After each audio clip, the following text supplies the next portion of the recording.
सप्तम स्कंद चतुर्थ अध्याय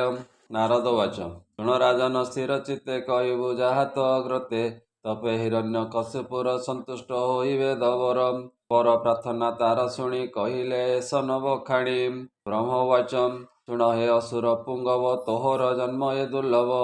जेते मागिलु वर मते प्राणिक दुर्लभ जगते तोहर तपे तोष होई देवी अन्यथा एथे नाही ହେଉ ତ ମନ ବାଞ୍ଛା ସିଦ୍ଧି ଏମନ୍ତେ କହିବେ ଦରିଦେ ତକ୍ଷଣେ ଗଲେ ଅନ୍ତର୍ଧ୍ୟାନେ ମିଳିଲେ ଆପଣା ଭୁବନେ ଏମନ୍ତେ ବ୍ରହ୍ମା ବର ପାଇ ସୁବର୍ଣ୍ଣମୟ ତନୁ ବହି ଅନୁଜ ବଧ ମନେ ଚିନ୍ତି ବିଦ୍ୱେଷ କଲା ବିଷ୍ଣୁ ପ୍ରତି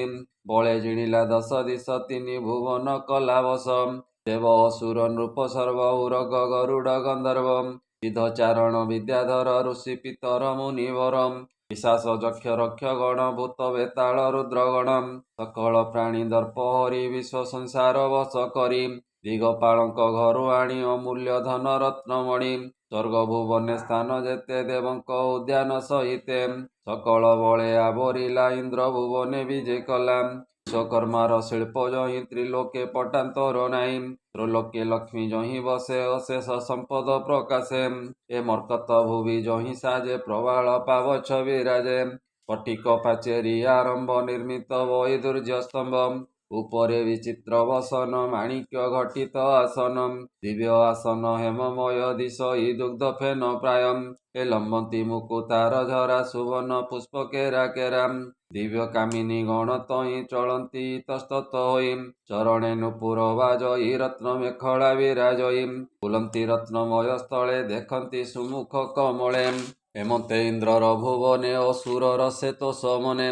ତିନି ଭୁବନେ ଏକ ରାଜା ଦେବେ କରନ୍ତି ପାଦ ପୂଜା ପ୍ରଚଣ୍ଡ ତେଜେ ଆଜ୍ଞା କରେ ଯଥେଷ୍ଟ ଖେଳେ ଇନ୍ଦ୍ରପୁରେ ସୁଗନ୍ଧ ମଧ୍ୟ ପାନ କଲା ସ୍ୱଭାବେ ବିକୃତ ହୋଇଲା ତମ୍ବାର ପ୍ରାୟ ଚକ୍ଷୁ ଜଳେ ଦେବେ ମିଳିଲେ ପାଦ ତଳେ ହସ୍ତରେ ଘେନି ଉପାୟନ ଦିଶନ୍ତି ଅରକ୍ଷ ଯେସନ ସ୍ୱଭାବେ ତପ ତେଜ ବଳ ଥିବାରୁ ଦିଶଇ ଉଜ୍ଜଳ ସର୍ବଦେବତା ତାର ପାଶେ ଖଟନ୍ତି ଜୀବନର ଆସେ ବିଧାତା ବିଷ୍ଣୁ ମହେଶ୍ୱର ଏତ ରହିଲେ ନିଜ ପୁର ଏହାଙ୍କୁ ଛାଡ଼ି ସର୍ବଦେବା ତାର ଚରଣେ କଲେ ସେବା ଇନ୍ଦ୍ର ଆସନେ କରିବି ଯେ ଇନ୍ଦ୍ର ହୁଁ ଅଧିକ ବିରାଜେ ଗନ୍ଧର୍ବେ ମିଳି ତା ଚରଣେ ସଙ୍ଗତେ ଅପସରା ଗଣେ ନାରଦ ବିଶ୍ୱାବସୁ ପୁଣ ତୁମ୍ବୁରୁ ତୁସିଲେ ଗାଇଣ ମିଳିଲେ ସିଦ୍ଧ ଋଷି ଗଣେ ସମ୍ଭ୍ରମେ ଅସୁର ଚରଣେ ସ୍ତୁତି କରନ୍ତି ମୁନି ଗଣେ ଗନ୍ଧର୍ବେ ନୃତ୍ୟନ୍ତି ଚରଣେ ବ୍ରାହ୍ମଣ ଆଦି ଚାରି ବର୍ଣ୍ଣେ ସର୍ବ ଆଶ୍ରମ ଯୁକ୍ତ କର୍ମେ ପୂଜନ୍ତି ପିତୃଦେବ ଯଜ୍ଞେ ତାର ଚରଣେ ହବିର୍ଭାଗେ ଶପଥ ଦୀପେ ମହିତଳେ ବିନା ବର୍ଷଣେ ଶସ୍ୟ ଫଳେ ଫୁଲ ଫଳରେ ଭୂମି ପୁରୀ ହୋଇଲା କାମଧେନୁ ସରି ହେମନ୍ତ ବେଳେ ନବସ୍ଥଳ ଦିଶଇ ଅତ୍ୟନ୍ତ ସୁଡ଼ଳ ଏ ସମୁଦ୍ରେ ରତ୍ନ ଆଣି ଦିଅନ୍ତି ନଦୀଏ ଅଳ୍ପ ଉଛୁଳନ୍ତି ଲବଣ ଇକୁ ସୁରାଘୃତ ଦଧି ଦୁଗ୍ଧରେ ସେ ପୂରିତ ପର୍ବତ ଦ୍ରୋଣୀ କ୍ରୀଡ଼ା ଠାବ ସକଳ ଋତୁ ପୂର୍ଣ୍ଣ ନବ ଦିଗପାଳଙ୍କ ଗଣ ଯେତେ ରହିଲେ ଅସୁର ଆଶ୍ରିତେ କାଶ୍ୟପ ଦଶ ଦିଗ ଜିଣି ଶପଥ ଦୀପେ ନୃପମଣି ସକଳ ଭୋଗ୍ୟ ଭୋଗ କଲା କେବେ ସନ୍ତୋଷ ନୋହିଲା ଉଗ୍ର ତପସ୍ୟା ଯୋଗୁ ସେହି ବିଶେଷ ଗର୍ଭକୁ ହୋଇ ଐଶ୍ୱର୍ଯ୍ୟ ମଦେ ମତ ହୋଇ ଈଶ୍ୱର ବାକ୍ୟ ନ ମାନଇ ଏଣେ ଅନେକ କାଳ ଗଲା ସନକ ସାପେ ଅନର୍ଗଳା ତାହାର ଉଗ୍ର ଦଣ୍ଡ ଦେଖି ତ୍ରିଦଶେ ଭୁବନ ଉପେକ୍ଷୀ ଅନ୍ୟତ୍ର ଶରଣ ନ ପାଇ ସକଳ ଦେବେ ରୁଣ୍ଡ ହୋଇ ଭାଳନ୍ତି ଦଶ ଦିଗ ଚାହିଁ କାହିଁ ଦେଖିବୁ ଭାବଗ୍ରାହୀ ଯେଦିଗେଛନ୍ତି ଚକ୍ରଧର ତହିଁକି କରି ନମସ୍କାର ନିର୍ମଳ ଯୋଗୀ ଜନେ ଜହିଁ ଗଲେ ପୁନରାଗମ ନାହିଁ ହେମନ୍ତ ଏକ ମନେ ଭାଳି କ୍ଷୀର ସମୁଦ୍ର ତୀରେ ମିଳେ ଉନ୍ମିଦ୍ର ପବନ ଭୋଜନ ଡାକନ୍ତି ରଖ ଭଗବାନ ଅନେକ ମତେ କରି ସ୍ତୁତି ଜଳଧି ତଟେ ସେ ଭ୍ରମନ୍ତି ମସ୍ତକେ ଦେହିବେନି କର ଡାକନ୍ତି ରଖ ଚକ୍ରଧର ମହାପୁରୁଷ ଭଗବାନ ପରମ ଆତ୍ମା ନିରଞ୍ଜନ ବିଶୁଦ୍ଧ ଆତ୍ମାର ସମୂହ ନମସ୍ତେ ପ୍ରଭୁ ଦିବ୍ୟ ଦେହ ହେମନ୍ତେ ଦେବ ସ୍ତୁତି ଭଣି କହନ୍ତି ପ୍ରଭୁ ଚକ୍ରପାଣି ମେଘ ଗମ୍ଭୀର ପ୍ରାୟ ସ୍ଫୁରେ ସାଧୁ ଜନଙ୍କ ଦୁଃଖ ହରେ ଭୟ ନ କର ଦେବଗଣ ତୁମ୍ଭର ହୋଇବ କଲ୍ୟାଣ ମୋହର ଦର୍ଶନ ଲାଭ ଶେଷ ସମ୍ପଦ ସମ୍ଭବ ପାପୀ ଅସୁର ଦୁଷ୍ଟପଣେ ଭୟ କରାଏ ଦେବଗଣେ ଆଉ ନ କର ତୁମ୍ଭେ ଭ୍ରାନ୍ତି ଏ ଭୟ କରିବି ମୁଁ ଶାନ୍ତି ଅଳ୍ପ କାଳ ଦୁଃଖ ସହ ନାସିବି ତୁମ୍ଭର ସନ୍ଦେହ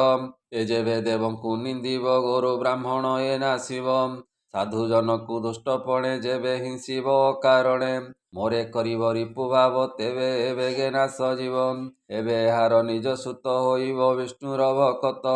ସମଦରସି ସାଧୁ ଧୀର ପ୍ରହ୍ଲାଦ ନାମ ତାହାର ତାହାକୁ ଯେବେ ଲଙ୍ଗିବ କୋପେ ଅନେକ ଦୁଃଖ ଦେବ ତାହାକୁ ସଙ୍କଟୁ ରଖିବି ବ୍ରହ୍ମାର ବର ବିନାଶିବି।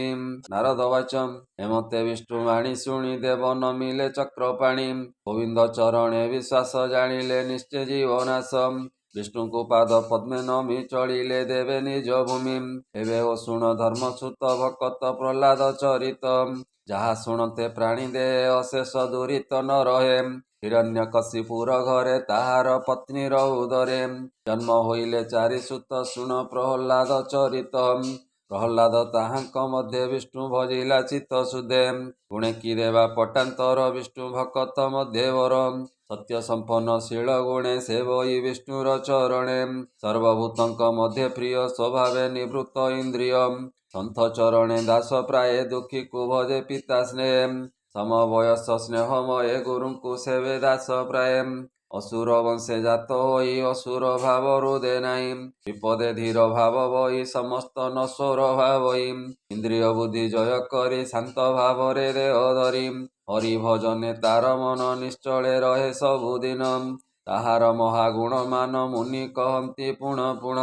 ସେ ପୁଣି ବିଷ୍ଣୁର ବିଷୟ ଲକ୍ଷିତ ଅଲକ୍ଷିତ ରୁହେ ଶତ୍ରୁକୁ ଶତ୍ରୁ ପର ସଂସେ ଯାର ମହିମା ବିଷ୍ଣୁ ଅଂଶେ ତାହାକୁ ସାଧୁ ଗଣ ମଧ୍ୟ କେବା ନ ଗଣେ ଅପ୍ରମାଦେ ଯାର ମହିମା ମୁନି ଗଣେ ଚିତ୍ତେ ଭାବନ୍ତି ଅନୁକ୍ଷଣେ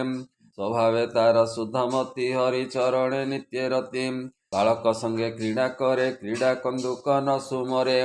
ଜଣକ ପ୍ରାୟ ହୋଇ ଖେଳେ ଚିତ୍ତ ଗୋବିନ୍ଦ ପାଦ ତଳେ ନଥାଏ ତାର ସଂଜ୍ଞା ଦେ କୃଷ୍ଣେ ଆବିଷ୍ଟ ହୋଇଥାଏ ମନତା ଗୋବିନ୍ଦ ଚରଣେ ସଂସାର ଗୁଣ ସେ ନ ଜାଣେ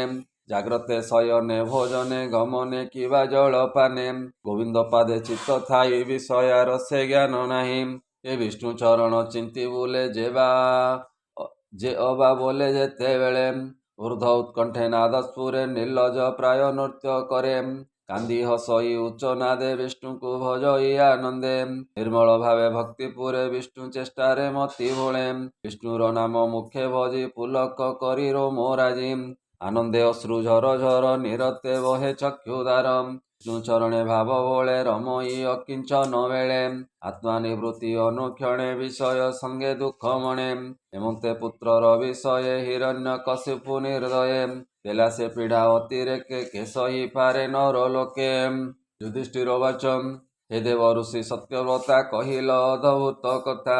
ନିଜ ପୁତ୍ରକୁ ପିତା ଯେବେ ଦଣ୍ଡିଲା ଶତ୍ରୁଜନ ଭାବେ ସେ ଶୁଦ୍ଧ ଚିତ୍ତ ପ୍ରହ୍ଲାଦ କିମ୍ପା ପଡ଼ିଲା ଏ ପ୍ରମାଦ କୁପୁତ୍ର ପଣ ଯେ କରନ୍ତି ପିତାକୁ ରିପୁ ପ୍ରାୟ ଚିନ୍ତି ତାର କୁଶଳ ଶିକ୍ଷା ଅର୍ଥେ ପିତା ଚିନ୍ତଇ ଅବିରତେ ଏ ପୁତ୍ର ପିତା ଅନୁଚର ସ୍ୱଭାବେ ଶୁଦ୍ଧ ସାଧୁ ଧୀର ଏହାକୁ କିମ୍ପା ଦୁଃଖ ଦେଲା ମତେ ତ ସନ୍ଦେହ ଲାଗିଲା ଯେ ପିତା ପୁତ୍ରେ ଦିଏ ଦୁଃଖ ଏକଥା ମରଣୁ ଅଧିକ ଏଣୁ ଦୁଃଖିତ ମୋର ମନ କହ ଏ ବ୍ରହ୍ମାର ନନ୍ଦନ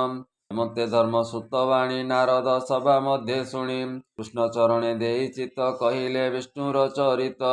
ସେ ବ୍ରହ୍ମ ମୁନିକ ଚରଣେ ସୁଜନେ ନମ ଅନୁକ୍ଷଣେ ସୁଜନ ହିତେ ଭାଗବତ ଭାଷା ପ୍ରବନ୍ଧେ କଲି ଗୀତ ସପ୍ତମ ସ୍କନ୍ଧେ ଭାଗବତ କହି ବିପ୍ର ଜଗନ୍ନାଥ